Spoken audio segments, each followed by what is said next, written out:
The moment was too big for the Denver Broncos as they lose at home 15-10 to the Cincinnati Bengals. We take a look back at some of the things that haunt the Denver Broncos based on their offensive play. The defense did their job for the most part outside of a couple of plays. But what's next for this football team with just 3 games remaining in the season? Sarah Benger, myself, we break it down and much more on today's brand new episode, Locked on Broncos.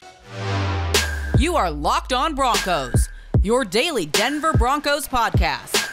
Part of the Locked On Podcast Network. Your team every day.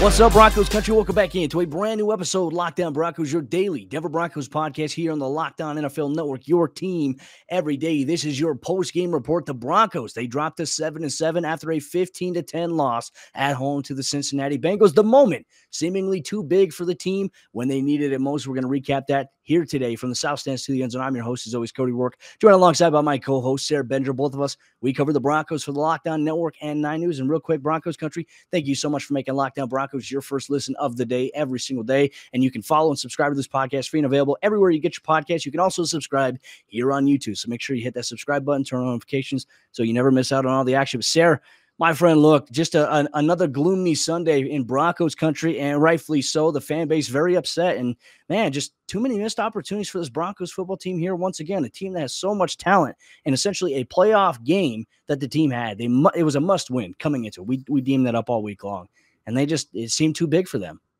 It did, Cody. It's man, these post-game loss podcasts don't get any easier, do they? I don't envy. No. You've been doing this for years now, so hats off to you, Cody, for doing this. Man, I am bummed out. Like that is tough to watch, and it just felt like the stars were kind of aligning there. Like Drew Lock comes in, throws a touchdown pass to Tim Patrick, and then all of a sudden the momentum is on the Broncos side. They get the ball back. They're moving the ball once again on offense.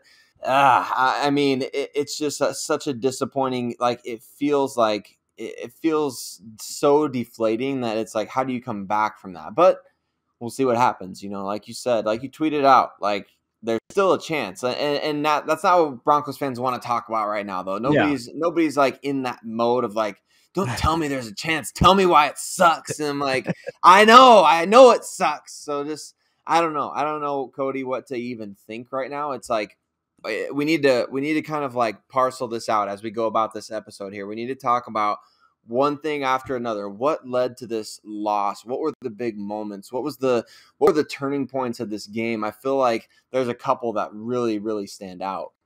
One might say death by inches is the cause. And look, Broncos country, please don't get pissed at Sarah and I. Look, I tweeted out, I said, hey, look, the Broncos, even though that this loss didn't officially eliminate them from the playoffs, they would ideally have to win out. And Broncos fans like, we don't want to hear that. I'm like, I'm just pointing out something factual. Don't get pissed at me. I'm just doing my job, folks. I feel you. I'm frustrated. Sarah's frustrated. It is very frustrating covering a losing football team that has a really bad offense. So, Sarah, let's talk about the offense here. Just lackluster. And once again, the moment too big for the Broncos offense in this game. And look, we'd be remiss not to say we'll focus on the defense a little bit later, but the defense came out fired up. For the most part in this game, the Broncos defense did their job. We'll get to some of the areas where obviously they had a couple of mishaps there, but man, the defense, they had, I believe it was 5 consecutive drives in a row where they had to stop, but the Broncos offense couldn't do anything. Back on the field, literally putting the defense on the field less than a minute after they punt the football away. But the Broncos had a very difficult time in this game running the ball against Cincinnati. And look, we knew that coming in. We talked about it. Running against the Cincinnati Bengals front seven is going to be tough because they're the 4th ranked rushing defense in the NFL. You could see why.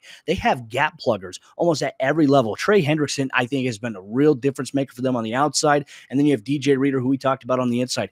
Those guys made their mark on this game from a standpoint of the Broncos trying to get things going. They just couldn't run the ball very well. I would say here, you mentioned we got to go back and parcel it piece by piece as to what went wrong. I want to talk about coaching, the timidness, the lack of urgency, specifically the end of the first half here. 35 seconds were remaining in the first half before the Broncos called one of their 3 remaining timeouts, and they had the ball. They were driving downfield. Just a lack of timidness there. Just a lack of urgency is so frustrating.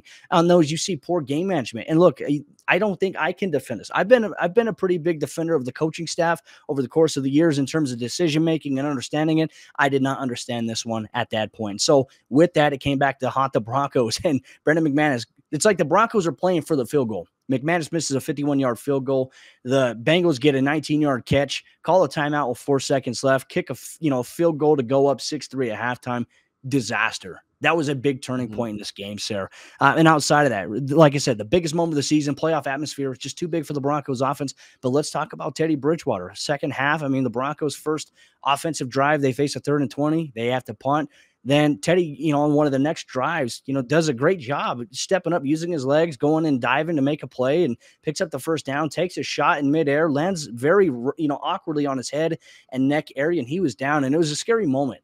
And I would be remiss not to talk about this because I think it's super important, Broncos country. We love the game of football. All of us do. And at the end of the day, for these players, yeah, you know what? It's their job, but it's football. Life is so much more meaningful than that. And so there were a lot of nasty people on social media cheering for what happened just so Drew Lock could get in. That's the wrong way of thinking. And if you're a fan that does that, I encourage you to rethink that. Just not right. Obviously, a player willing himself to make a play for the Broncos. You never want to see a guy leave out on a stretcher. Thankfully, Teddy's going to be okay from the reports that we've gotten from Broncos PR.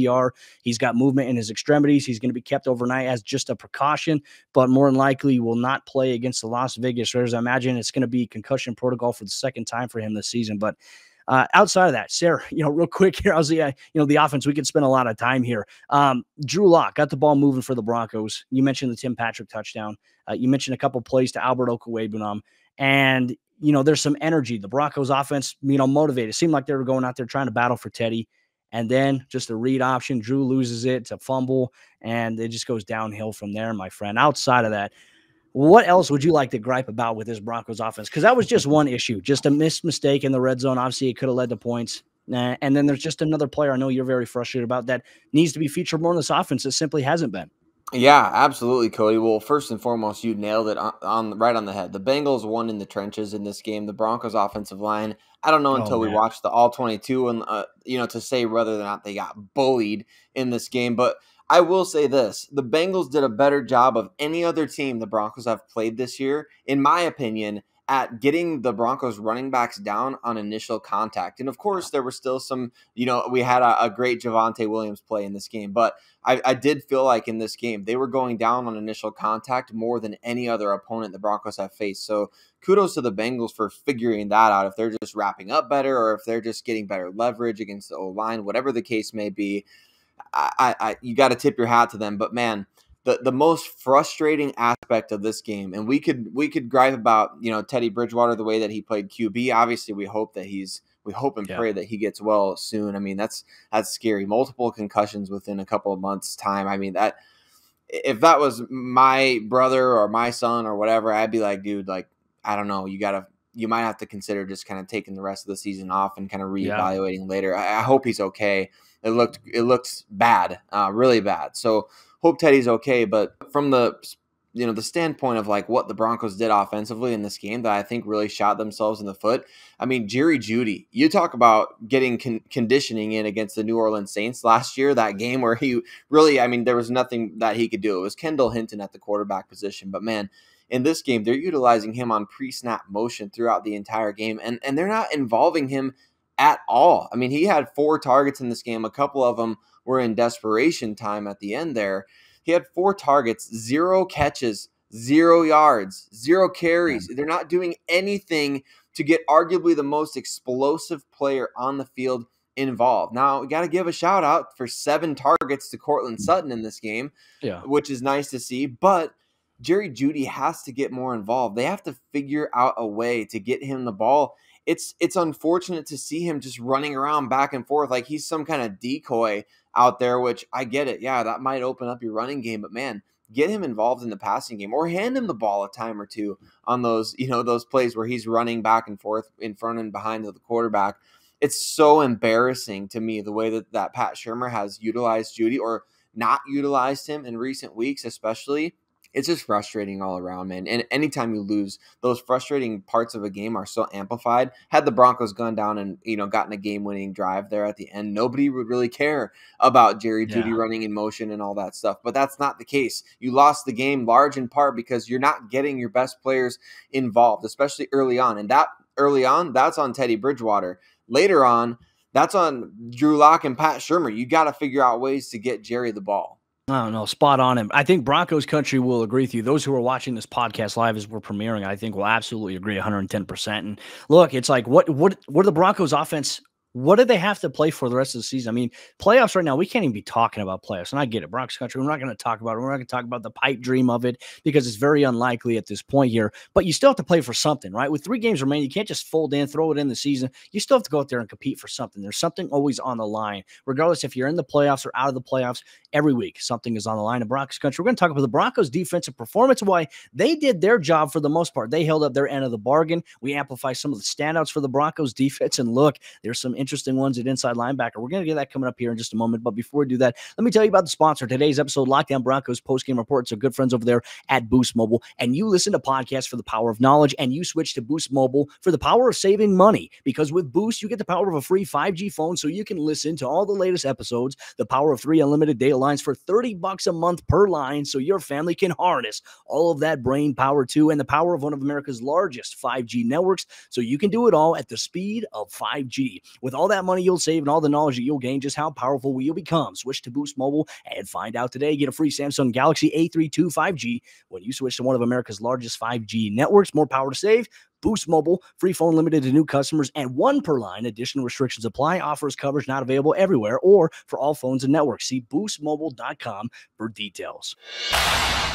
All right, sir, as we jump into the second half action on today's episode, Lockdown Broncos, just a reminder, Broncos country, thank you so much for sticking with Sarah and I throughout the season, through the wins, the losses. We always are glad to be able to sit here and do a podcast to talk about the game, to talk about how we feel, to talk about how fans feel, and to get fans involved here in the show. So thank you for making Lockdown Broncos your first listen of the day. Continue to interact here in the comment section on YouTube, on Twitter. We're going to send our mailbag out prompt this week for you all, but, we appreciate your support through the good, the bad, and the indifferent here on the Lockdown Broncos podcast. But Sarah, my friend, look, as disappointing as the loss was for the Broncos, the offensive performance, I tell you what, going back and watching this game, the defense for the most part, I mean, they did everything that you could have asked for against one of the NFL's most explosive offenses. I believe the 7th-ranked scoring offense in the NFL, and the Broncos defense held them to 15 points. And realistically, you factor in taking away a couple of those turnovers the Broncos had, I mean, it's lesser points here. And really, in that first half, holding the Bengals to 6 points, 1 of 7 on 3rd down, and only 91 total yards in that first half against Joe Burrow, T. Higgins, Tyler Boyd, Jamar Chase, CJ Uzomah, Joe Mixon. Sarah, that's impressive. The Broncos defense came to play in this game. And just, we'll talk about the leakage, pun intended here, but I came away very impressed by this Broncos defense that was without Kenny Young, that was without Draymond Jones in this matchup. Some other guys stepped up to the table. They did, Cody, and hats off to the Broncos defense for just being so ready and prepared for this game at all 3 levels. We saw the secondary basically erase Jamar Chase from this game, which I love seeing that kind of stuff. Can't wait again to dive into the All-22 to kind of see how that matchup between he and Pat Shurmur went down in this game. We really didn't see the ball go that way other than on that one play that was called back for holding on a kind of an escape play by Joe Burrow. So it was a really, really good game from the defense as a whole. Pass rush wasn't necessarily getting home, as people are saying on Twitter, like the pass rush needs to really get home. When you get home against Joe Burrow, a lot of times, as we've seen since he was at LSU, I mean, he is I would say the king of escaping the pocket. Wouldn't you, Cody? I mean, he's like one of the old best. School Ben Roethlisberger, honestly. The way that he was out there reminded me of like his escapability. It was frustrating. Mm-hmm.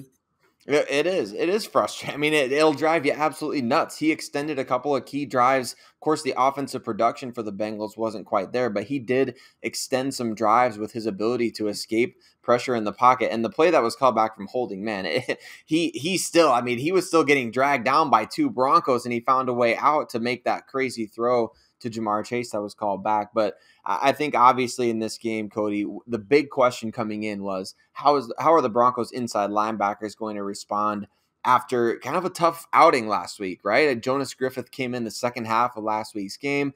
The Detroit Lions were still running the ball well, and he came in and he played pretty well. I would say in this start against the Cincinnati Bengals, this has been kind of one of the best, I would say, performances all around by the Broncos inside linebackers. Jonas Griffith and Baron Browning, to me, Cody, they played all 3 downs exceptionally well. You saw Jonas Griffith go out there and get a couple of QB hits in this game. Saw him playing really well against the run, just firing through his gaps. And then you saw Baron Browning early on really, really setting the tone, I would say, for that Broncos defense early in the first half. The big play where he played in pursuit on the screen pass and caught the wide receiver. A tremendous play by Baron Browning. Both guys did well in coverage. Both guys did well against the run. It was fun to watch. And those two young guys, we got Jonas Griffith probably coming back next year. He's an exclusive rights free agent, Cody, after the season. So those guys are typically easy to bring back contract-wise. And then obviously Browning is still going to be back on his rookie deal. So yeah, I don't know. Those two guys in your back pocket going forward to 2022, that's a positive takeaway from this game for me. No, spot on. It is. And I will highlight this. This was Bryce Callahan's first game back from injury. He had a couple of good plays, but I would say that for him, you could definitely tell that there was some rust. He had a couple of missed tackles. Not really sure really at this point too, right? Let's talk about the defining defensive play that, went wrong for the Broncos here. And it was a play action leak play, well designed by the Cincinnati Bengals offense. Just that's the type of creativity I wish the Broncos offense had at times, being able to leak a guy out. And so what happens is on the left side, the X receiver literally just crossed over, and then the Z almost kind of lined up Boyd on the other side, on the right-hand side of the Bengals offense, the defensive left, drags all the way across underneath. On that play, it depends on if the Broncos are in man or zone. We'll have to go back on the all-22, but it looked like the Broncos were a man in that situation. So Boyd goes across field.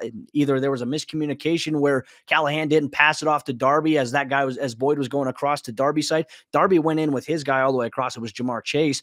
It's just really hard on that one. And obviously just a lot. It's a lot to ask of Justin Simmons. Probably could have taken a better angle on it. Could have broke down a little easier.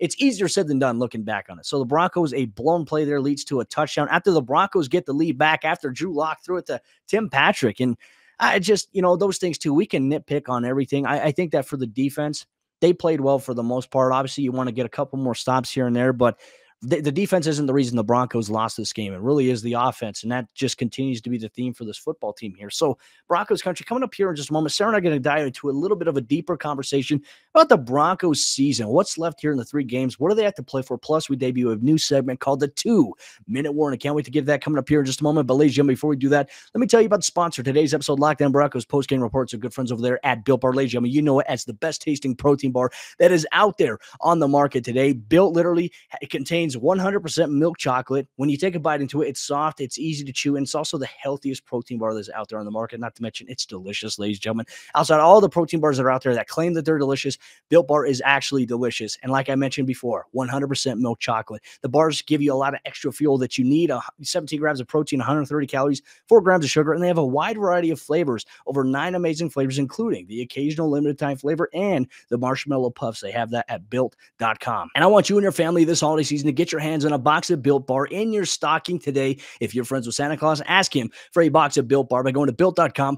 Once you go and you find out what flavor that you like, what flavor your family likes, make sure that you choose on that box, go to checkout, and then enter promo code LOCK15. It's going to get you 15% off your next order at built.com. Once again, promo code LOCK15 gets you 15% off at built.com. And our good friends over there at betonline.ag. And BetOnline has you covered all season long with more props, odds, and lines than ever before as football season continues its march towards the playoffs. And BetOnline remains your number one spot for all the sports action this season. So head to our new updated desktop or mobile website to sign up today and receive your 50% welcome bonus on your first deposit. Just use promo code LOCKEDON to receive that bonus today from basketball, football, NHL, boxing, and UFC, right to your favorite Vegas casino games. Don't wait to take advantage of all the amazing offers available for the 2021 season at BetOnline. BetOnline is the fastest and easiest way to bet on all your favorite sports. BetOnline, where the game starts. All right, Sarah, as we get into the fourth quarter action on today's episode, Lockdown Broncos, a disappointing loss at home by the Broncos, 15-10 to the Cincinnati Bengals. And with that, the playoff hopes for this Broncos football team, they dropped significantly. Now, Sarah, coming into this game,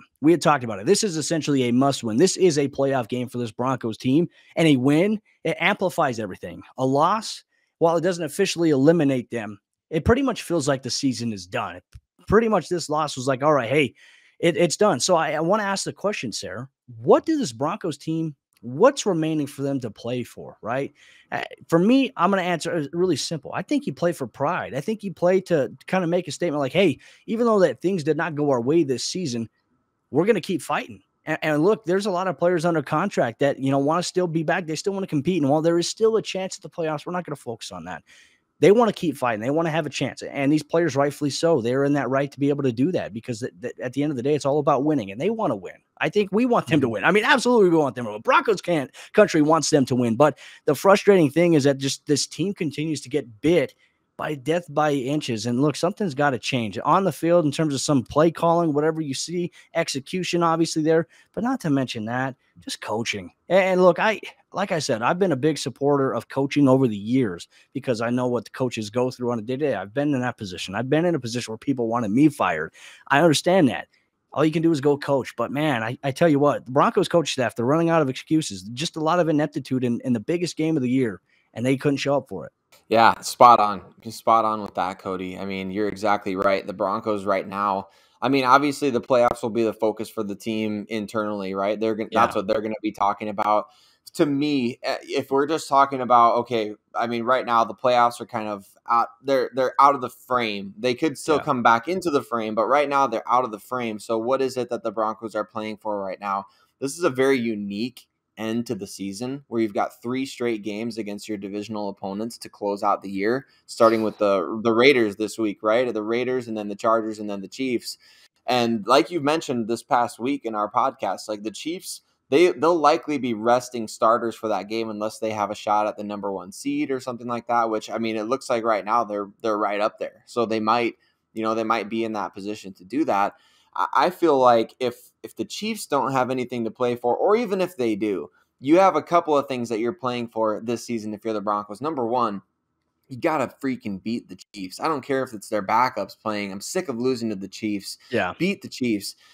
For another thing, you could look at these 3 division games as a way to say, like, for the future, hey, we're here to stay. We may not even have a quarterback right now, but we're still going to be able to beat you even without a quarterback. So just imagine what we will do with a quarterback. That's what I think you're playing for. Right now, the goal has to be 10-7. Until you're not 10-7, you got to be playing like we're going to be 10-7 to finish out this season. And of course, Broncos country right now, that's out of the frame, just like the playoffs right now. But you've got to bring 10-7 back into the frame and say we start with 8-7, and it starts with beating the Raiders. Like, nobody wants to lose to the division opponents. No. Nobody wants to lose to the Raiders, Chargers, and Chiefs at all, much less consecutively to close out a season. We don't want that bad taste in our mouths. We don't want to be 4th place in the AFC West again. We don't even want to be 3rd place in the AFC West again.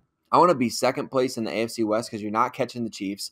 They're not gonna lose 3 more games out of 4. That's not gonna happen. But you might be able to get a win against the Chiefs. You might be able to beat your other divisional opponents, do well against Justin Herbert again, find a way to beat Derek Carr, which he seems to be the kryptonite of Vic Fangio these days. So that's what I'm playing for. If I'm the Denver Broncos right now, I want to go beat the heck out of my divisional opponents, and I want to let them know 2022 and beyond, you better be ready because we're going to go out and we're going to get a quarterback, and then all of a sudden, all the talent that's on this roster, then people are going to start to recognize. People are going to start to understand the playoffs will not only be in frame, but it's going to be a question of whether or not the Broncos are Super Bowl contenders week to week. And I feel like that's a very close reality, Cody. The quarterback thing is so simple, yet it's so difficult and borderline impossible. So you got to beat your divisional opponents. You got to get a win against the Chiefs, and you got to play for, like you said, pride. Yeah, well, and you're spot on there too. I think what's the most frustrating thing for Broncos country, sitting here and seeing this roster that has all this talent, right? And seeing the fact that they've had so many opportunities. It just goes back to the Browns game. It goes back to the Steelers game, just missed opportunities. And once again, missed opportunities against the Bengals.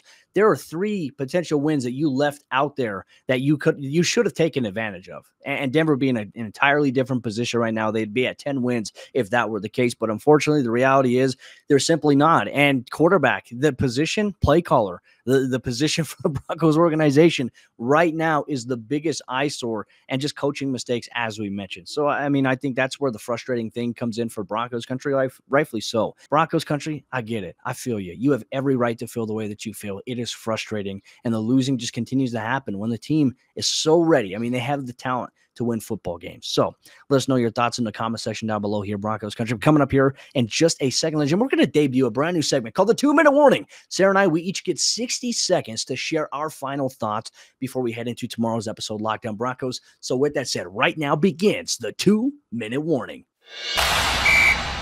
Closing things out in the final 60 seconds for me, and then Sarah's going to go. Really, Sarah, I think for me, the frustrating thing is obviously looking back at the woulda, coulda, shoulda of this game, of every game. And the biggest question remains, right? Look, I don't think that Broncos fans can expect Teddy Bridgewater to come back this week. I think that he's going to be in protocol for this week.